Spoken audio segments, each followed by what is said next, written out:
Hello दोस्तों, नमस्कार। स्वागत है आप सभी का एक बार फिर से माई स्मार्ट बिहार के इस यूट्यूब चैनल में। दोस्तों, अगर आपने अभी तक इस चैनल को सब्सक्राइब नहीं किया तो कर लें, जिससे कि आपको बिहार की ताज़ा खबर रोजाना मिलती रहे। पहली बड़ी खबर, बिहार में 15 से 18 साल तक के बच्चों को लेकर बिहार में तैयारी चल रही। बच्चों का डेटा तैयार किया जा रहा और वैक्सीनेटरों को भी ट्रेनिंग देने की तैयारी है। बच्चों के वैक्सीनेशन को लेकर ब्लॉक हेड क्वार्टर से लेकर राज्य के बड़े सरकारी अस्पतालों में तैयारी की जा रही है। शहर से लेकर गांव तक सेशन लाइट साइट बनाने की तैयारी है। इसमें ब्लॉक मुख्यालय तक की तैयारी है। हालांकि वैक्सीनेशन तेजी से आगे बढ़ा तो फिर इसके लिए कैंप भी बिहार में लगाए जा सकते हैं। डॉक्टरों की निगरानी में ही बच्चों को कोरोना का टीका दिया जाएगा। अगली खबर, एक तरफ बिहार में विशेष राज्य के दर्जे को लेकर राजनीति तेज है, वहीं बिहार सरकार के एक मंत्री को यह पता नहीं है कि बिहार विशेष राज्य का दर्जा होता क्या है। बिहार के पीएचईडी मंत्री रामप्रीत पासवान को पता नहीं है कि विशेष राज्य का दर्जा क्या होता है। वह खुद स्वीकार कर रहे हैं कि मैं मंत्री हूं, फिर भी मुझे पता नहीं कि विशेष राज्य का दर्जा क्या होता है। और बिहार के हजारों शिक्षक नियोजन अभ्यर्थी जिनका चयन हो चुका है, उनके लिए अच्छी खबर है। अब शिक्षा विभाग ने नियुक्ति पत्र देने की तारीख की घोषणा कर दी है। विभाग के अपर मुख्य सचिव संजय कुमार ने बताया कि शिक्षकों की ज्वाइनिंग लेटर देने की तारीख 25 फरवरी तय की गई। इस दिन सभी नियोजन इकाई में एक साथ सभी प्रारंभिक शिक्षक अभ्यर्थियों को नियुक्ति पत्र दिए जाएंगे। पीएससी ने 67वीं परीक्षा के लिए 4 और सीटें बढ़ा दी है। बिहार पब्लिक सर्विस कमीशन ने 66वीं और 67वीं परीक्षा को लेकर बड़े बदलाव किए। 66वीं परीक्षा में 2 पद कम किए गए, जबकि 67वीं परीक्षा में 4 सीटों को बढ़ाया गया है। 66वीं परीक्षा में एक पदाधिकारी के 2 पदों को आयोग ने घटा दिए हैं। 67वीं परीक्षा में गृह विभाग के 4 पदों को जोड़ा गया है। इसके साथ बिहार में भी मौसम ने करवट ले ली है। ठंड के बीच बारिश की दस्तक से ठिठुरन बढ़ गई है। पटना के कई इलाकों में बारिश हो रही। Boring Road, Valley Road, Pataliputra, Kankarbagh समेत कई इलाकों में बारिश तेज हो गई है और बूंदाबांदी भी शुरू हो गई। शाम को भी बिहार के कई जिलों में बारिश हो रही थी। बिहार में 24 घंटे में सबसे कम न्यूनतम तापमान सिवान के जीरादेई में 10 डिग्री रिकॉर्ड किया गया। एक और, बिहार में शराबबंदी पर भारत के मुख्य न्यायाधीश एन.वी. रमन ने कहा कि इस कानून का मसौदा तैयार करने में दूरदर्शिता की कमी रही।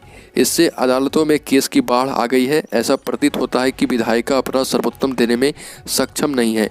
ये बातें सीजेआई रमना ने विजयवाड़ा के सिद्धार्थ लॉ कॉलेज में भारतीय न्यायपालिका भविष्य की चुनौतियों पर व्याख्यान देते हुए कहा।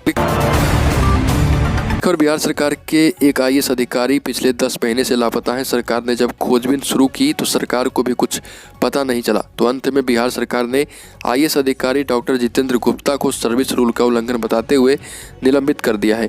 डॉक्टर जितेंद्र गुप्ता 2013 बैच के अधिकारी हैं। आईएएस अधिकारी डॉक्टर जितेंद्र गुप्ता को 1 नवंबर 2021 से निलंबित किया गया है। निलंबन की अवधि में डॉक्टर गुप्ता का मुख्यालय आयुक्त पटना प्रमंडल में रखा गया है। मुजफ्फरपुर में वसुधा केंद्र संचालक की गोली मारकर हत्या। मुजफ्फरपुर जिले के सकरा थाना के भेरगराहा चौक पर दिनदहाड़े अपराधियों ने लूटपाट कर वसुधा केंद्र संचालक की गोली मारकर हत्या कर दी। अपराधियों को पकड़ने में बगल के एक नाई दुकानदार भी घायल हो गए। अपराधियों से हाथापाई और धक्का मुक्की करने लगे। इसी दौरान एक अपराधी ने उस पर पिस्टल निकालकर फायरिंग कर दी। पटना में कोरोना विस्फोट, बढ़ रही संक्रमितों की संख्या। पटना में कोरोना की रफ्तार तेजी से बढ़ रही, हर दिन मामले बढ़ रहे। 24 घंटे में 26 नए मामले से हड़कंप मच गया। संक्रमितों में 2 मासूम भी शामिल है। संक्रमण के नए मामले को लेकर कॉन्ट्रैक्ट ट्रेसिंग बढ़ा दी गई है। संक्रमितों के संपर्क में आए लोगों को ट्रेस कर उनकी जाँच कराने का काम किया जा रहा। टीम को अलग अलग एरिया में सैंपल कलेक्शन के लिए लगाया गया। खबर, 26 दिसंबर की शाम पटना के अटल पथ पर एक बड़ा रोड एक्सीडेंट हुआ और इस एक्सीडेंट में राजधानी के अंटा घाट में स्थित सेल्स टैक्स ऑफिस में पोस्टेड असिस्टेंट कमिश्नर असीम कुमार की मौत हो गई थी, जबकि दूसरा शख्स गंभीर रूप से घायल हो गया। इसके बाद एक बड़ा फैसला लिया गया कि अटल पथ पर गाड़ियों की स्पीड को कम किया गया है।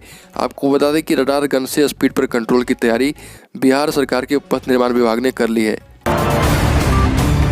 खबर, सीएम नीतीश कुमार बोले बिहार में शुरू हो गई तीसरी लहर। आईएमए के कार्यक्रम में डॉक्टरों को संबोधित करते हुए सीएम नीतीश कुमार ने कहा कि बिहार में कोरोना की तीसरी लहर शुरू हो चुकी है। कोरोना के खतरे को लेकर बिहार में सरकार ने सख्ती बढ़ा दी है। न्यू ईयर सेलिब्रेशन पर भी इसका बड़ा असर पड़ा।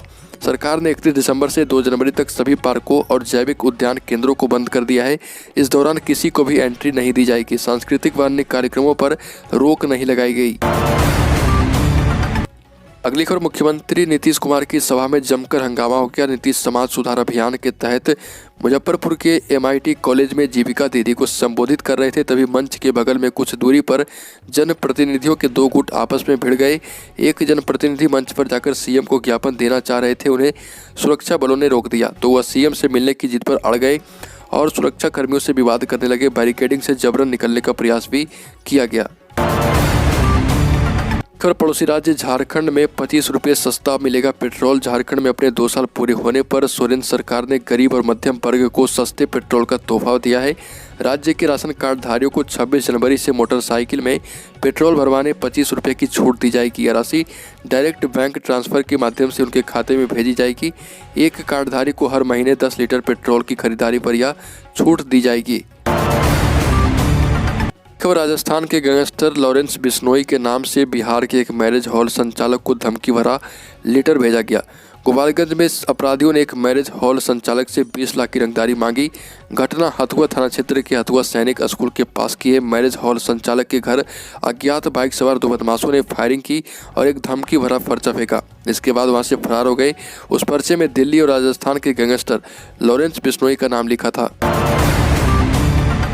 पर छपरा में रोड रेज में युवक का मर्डर। घर के इकलौते चिराग को चाकू गोदकर मार डाला। छपरा में रोड रेज में अपराधियों ने युवक की चाकू गोदकर घायल कर दिया। उसके बाद उसकी मौत हो गई। कारण बस यह था कि हाईवे पर बाइक आगे पीछे करने में विवाद हो गया। इतनी सी बात को लेकर अपराधी विवाद करने लगे। युवक ने विरोध किया, अपराधी धनाधन चाकू गोदने लगे। युवक ने शोर मचाया तो आसपास के लोग पहुंचे और इलाज के अस्पताल में भर्ती करवाया, लेकिन 4 दिन बाद वह जिंदगी से जंग हार गया। अगली खबर, रिलायंस के उत्तराधिकारी पर पहली बार बोले मुकेश अंबानी। रिलायंस इंडस्ट्रीज के चेयरमैन मुकेश अंबानी ने अपने ग्रुप के उत्तराधिकार के मसले पर पहली बार बयान दिया। उन्होंने कहा कि नई पीढ़ी लीडरशिप के लिए तैयार हो चुकी है।